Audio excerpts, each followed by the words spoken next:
કેમ છો મિત્રો? આજે વાત કરવી છે સુખ દુઃખની. મનુષ્યના જીવનની અંદર સુખ દુઃખના પ્રસંગો આવતા રહેતા હોય છે. એવું નથી ફક્ત મનુષ્યને જ આ લાગુ પડે છે. પશુ પક્ષી, ટૂંકમાં નાનામાં નાના જીવથી માંડીને મોટામાં મોટા જીવ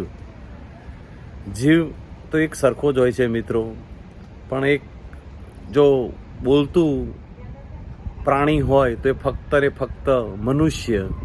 કારણ કે પશુ પક્ષીઓ તો એમની ભાષામાં વાત કરતા હોય છે, એમની વાચા બોલતા હોય છે, એટલે એની વાચા આપણે સમજી નથી શકતા. પણ એક મનુષ્ય જે બોલવાની, જેને બીજી ભાષામાં આપણે સ્પીચ કહીએ છીએ, એટલે આપણે એકબીજાને સુખ દુઃખની વાતો કરી શકતા હોઈએ છીએ. તો આપણે વાત કરવી છે મનુષ્યના દુઃખોની. તો મિત્રો, તમે પણ જાણો છો અને હું પણ જાણું છું કે એક જન્મથી મૃત્યુ સુધીની સફરની અંદર અમુક સમયે ભગવાન તમને દુઃખ આપતું હોય છે. પણ ભગવાન એને જ દુઃખ આપે છે મિત્રો કે જેનામાં સહન કરવાની શક્તિ આપેલી છે. બધાને ભગવાન દુઃખ નથી આપતા. દુઃખની વ્યાખ્યા કહેવા જઈએ તો કંઈ બહુ મોટી તો હોતી નથી. જેને આપણાથી જુદા થવું, સમજો કે ઘરની અંદર ગમે તે કોઈનું મૃત્યુ થવું, ઉંમરની સાથે કદાચ કોઈની નાની ઉંમરે, આ બધાને આપણે દુઃખ વ્યક્ત કરતા હોઈએ છીએ. પણ જો સમય સંજોગે કદાચ કોઈને અલગ અલગ પ્રકારના દુઃખો હોય છે. કોકે મનથી વિચારેલું દુઃખ હોય છે, કોકે ધંધામાં નિષ્ફળતા કરી હોય તો એને દુઃખ થતું હોય છે. કદાચ કોઈને પોતાની સગું વાલું પોતાને છોડીને જતું રહ્યું હોય તો એનું દુઃખ અનુભવતું હોય છે.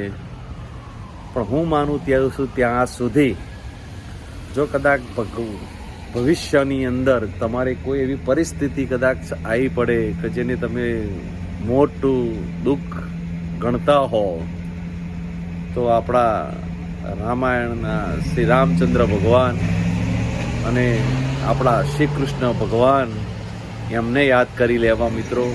કે એમને જો ભગવાન થઈને આટલા કષ્ટ, અને એ તો આપણી દ્રષ્ટિમાં કદાચ માનીએ છીએ કે ભગવાનને દુઃખ પડ્યું છે, પણ આપણને એમની લીલા ચરિત્રાઓ આપણને બધું બતાવવા માટે કદાચ એમને આ બધી માયા રચી હશે. પણ કદાચ તમે પણ મહાભારત રામાયણ જોયેલું છે તો રામચંદ્ર ભગવાનને રાજા હોવા છતાં, ભગવાન હોવા છતાં એમને પણ દુઃખનો સામનો કરવો પડ્યો હતો. કૃષ્ણ ભગવાનને પણ તમે જોઈ લો, જન્મ્યા ત્યારથી માતા પિતાથી વિખૂટા પડી ગયા. એમની પ્રેમિકા રાધા, એક એમના પાત્રો તમે જીવનની અંદર જોઈ લો તો દુઃખ અને દુઃખ જ બતાવેલું છે. એટલે મિત્રો, કદાચ આપણા નસીબની અંદર જો ભગવાને કોઈ દુઃખ આપ્યું હોય તો એને હસતા મોઢે સહન કરી લેવા. અને કદાચ એવું લાગે કે સહન નથી થાય એવું, તો મારા વાલા મિત્રો, રામકૃષ્ણને આંખો બંધ કરી અને બંને ભગવાનોને યાદ કરવા, તો તમારા દુઃખની અંદર તમને હળવાશ અનુભવશો એવું મારું માનવું છે મિત્રો. કદાચ કોઈના જીવનમાં આવું દુઃખ આવ્યું હોય તો પ્રયત્ન કરજો, ભગવાનનું નામ લેજો, દુઃખ ચોક્કસ હળવું થશે. Thank you.